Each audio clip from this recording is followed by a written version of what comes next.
Today on Land Beat, we're talking about the 3 most common mistakes with hack and squirt. Hack and squirt is a very common technique used in forestry management. It's a process of eliminating competition with simple tools like a hatchet or a machete and a bottle of herbicide. It's one of my favorite ways to thin a forest and remove unwanted species, but you can see some very common practices used that result in failure. And those are using the wrong herbicide, doing it at the wrong time of the year, and using the wrong technique to create the results you're wanting but not seeing them.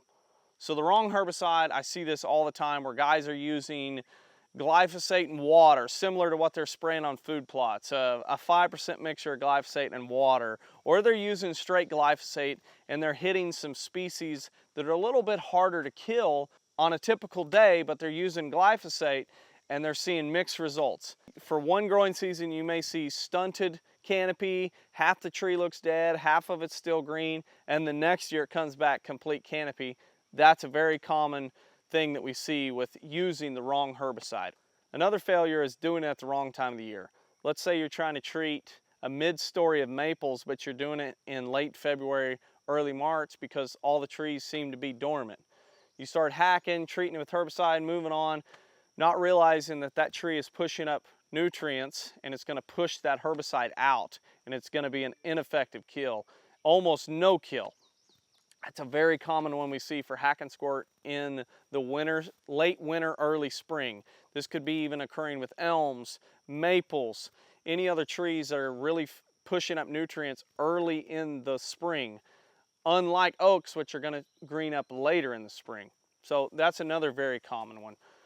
The next one and the final one is the ineffective practice. And this can be a multitude of things, but I've got a hatchet here and I'll show you what I'm talking about.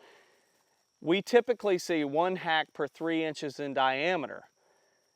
And so if we have a 6 to 9 inch tree, we're like, okay, 2 to 3 hacks.